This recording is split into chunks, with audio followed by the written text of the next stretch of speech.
Hi, BookTube, it's Amy. So I've been sitting at my kitchen table for the better part of the afternoon, reading this biography of former Canadian Prime Minister Alexander Mackenzie.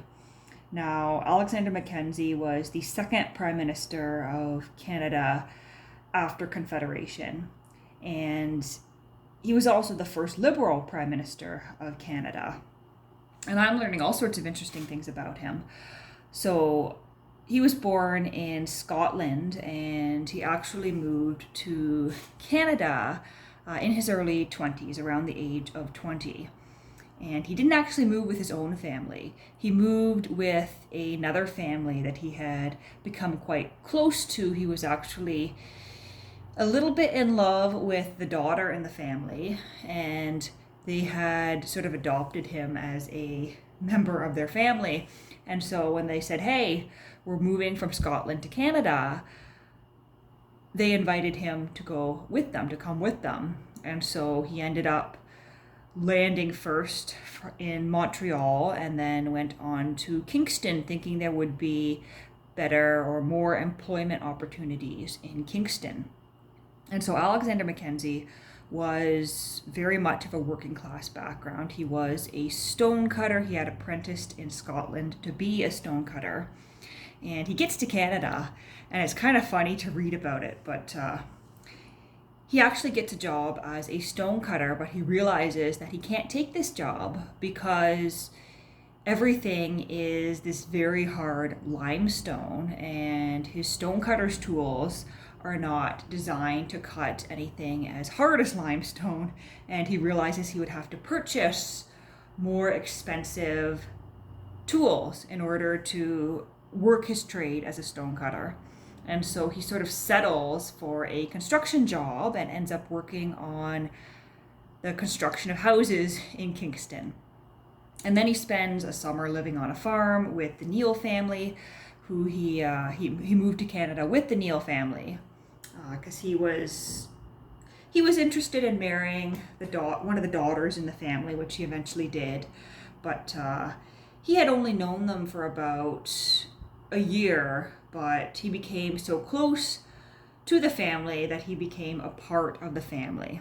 And so when they said, hey, we're moving to Canada, he just went with them. And so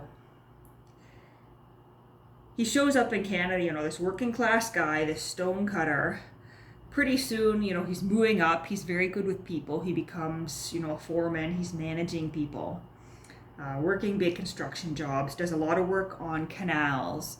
And then his brother Hope comes over from Scotland, and they end up settling in Sarnia, Ontario, with the rest of the family. The entire family, all the brothers, end up coming over eventually. And so they settle in Sarnia. His brother gets into politics. His brother gets elected to the House of Commons pre-Confederation. So this would have been the Parliament of Upper and Lower Canada at the time. His brother Hope is elected, decides not to run for re-election for this particular seat, and Alexander Mackenzie ends up getting asked to run in his place, and he says, sure, I can do that. And he gets elected to the Parliament of Upper and Lower Canada.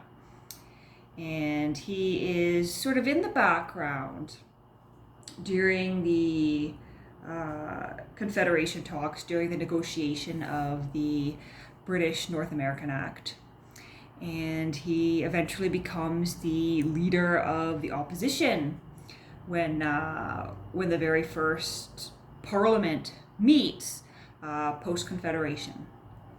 But things get a little bit strange here. So I was shocked to learn this, and I don't know how I didn't know it before. But there was a time when it was perfectly all right and perfectly legal for someone to sit as a member of the federal House of Commons, but to also sit within a provincial legislature. So at the point I'm at here, Alexander Mackenzie is sitting as a Liberal in the federal House of Commons, but he's also just been elected as a provincial member of Parliament. And I don't know how that works, but they made it work. And there's discussion here about the federal legislature actually trying to pass a bill to essentially outlaw this because they feel there is a conflict of interest. I mean, for obvious reasons. How can you effectively represent the interests of the country as a whole if you are, putting your province first, putting local issues before those of the country? And also, too, you get into a discussion of how do you toe party line? Do you end up, voting in two different ways on the same subject in different houses? But so that was a thing. And there were several MPs who were also members of provincial legislatures. And I guess this happened because prior to 1867 Confederation, there were, of course, members of provincial legislatures because you had, Upper and Lower Canada had one legislature. They were sort of one British territory in North America. And then you had Nova Scotia and New Brunswick and eventually PEI, but they came a little bit later. But all these British territories, all these what became provinces, of course, had their own legislatures. They had their own politicians, career politicians, and it was only natural that when Confederation came to be and when the federal lower house, when the House of Commons was formed, that many of those people who were in those provincial legislatures would take a seat within the federal legislature. And I'm assuming it's going to tell me eventually within this book when that was no longer allowed, because that certainly isn't allowed now. There are no MPs who are also MPPs or MLAs. But I thought that was pretty interesting. Now, this, of course, was written by the Ontario Minister of Education, or a former Ontario Minister of Education, as well as William Buckingham, who his label is just private secretary. So I would guess maybe the private secretary to Alexander Mackenzie, but we have the Honorable George W. Ross, Minister of Education of Ontario, and William Buckingham, who wrote this book. And I would guess that they were both liberals, especially from the tone of this book.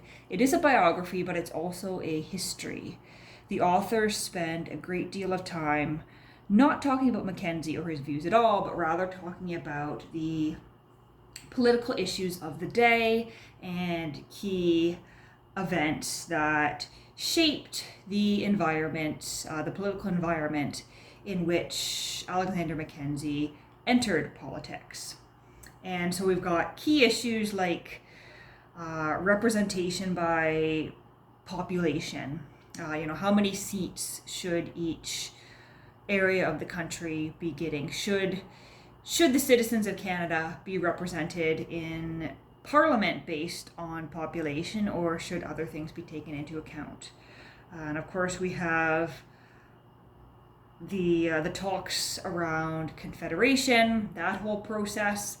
And I'd actually forgotten that Sir John A. Macdonald, the first Prime Minister of Canada, was actually initially against Confederation. He didn't think it was a good idea. He actually talked against it, but eventually he got on board, and of course he became the first Prime Minister of Canada and really pushed it through. And then the other key thing that comes up here is Louis Riel. And at first I was impressed. I was taking some notes here, but so Mackenzie, as the leader of the opposition, the leader of the Liberal opposition, gets up in the House of Commons to speak about Louis Riel. And, well, actually, no, before that, he wanted to speak about how to incorporate Manitoba into the Confederation. So Manitoba, the territory we now call Manitoba, was actually owned by, I believe, the Hudson's Bay Company. And so it was a private company that had possession of this land. Canadian government makes a deal with the Hudson's Bay Company to buy Manitoba. And they're all ready to pay the money. They're going to send out a lieutenant governor. They're going to, send out this governing body. And the people in Manitoba, a large portion of them were First Nations and Métis, were understandably wary because they just see these people, out surveying their land. They're like, no one really talked to us. You're just, sending these people out from Ontario. We're not sure we trust you. We would like to govern ourselves. And Mackenzie actually initially seemed like a voice of reason. It says here that he expressed his preference for temporary legislation respecting the territories, giving the people representative rights and the right to manage all their local affairs until after the lapse of a few years, the House became better informed with regard to their wants. And so that was an amendment he put forward, but it was rejected. And history progressed as it did, and we had the Northwest Rebellion. And that was about the only voice of reason, the only thing I could agree with from Mackenzie on this subject, because after that he was in favor of sending out the military to restore order to Manitoba. He actually said, either restore order or cease to be a nation, as if, the fate of Manitoba would determine the fate of Canada. If the Canadian government couldn't violently suppress the rebellions, then what was the point of Canada? It wouldn't last. And so that was his perspective. And then, of course, later on, he went and actually voted in favor of the execution of Louis Riel, which was, pretty disappointing to read. It's a complex issue, but I've always felt from what I've read and what I've heard that Louis Riel really wasn't treated well by the Canadian government, and he certainly shouldn't have been executed. And so those are a couple of the interesting issues that are popping up here, and it's also interesting to hear the author's perspectives on conservative politicians and who the rightful, quote, fathers of Canadian Federation are. And they actually talk a bit about Brown, who actually resigned prior to Confederation, but I guess Brown was the previous leader of the Liberal Party pre-Confederation, and he had really been pushing for Confederation. He was all in favor of a Canadian nation, of having all the British colonies in what is now Canada joining together in a confederation. But Brown ended up resigning over an issue of a trade agreement with the United States. Paving the way, of course, for Mackenzie to become leader of the Liberal opposition. But I guess because Brown resigned prior to Confederation, the authors feel that he's often overlooked as a founding father, even though he put in quite a bit of work in the beginning, even if he wasn't, in the room and there for the actual event. And then it was interesting, too, to read about a debate that happened in the House of Commons surrounding Americans fishing in Canadian waters. So there had been a previous agreement about when and where Americans were allowed to fish in Canadian waters. That expired, nothing was renewed, and eventually there was a deal where any American who wanted to fish in Canadian waters would pay $1 and get to do that for the year.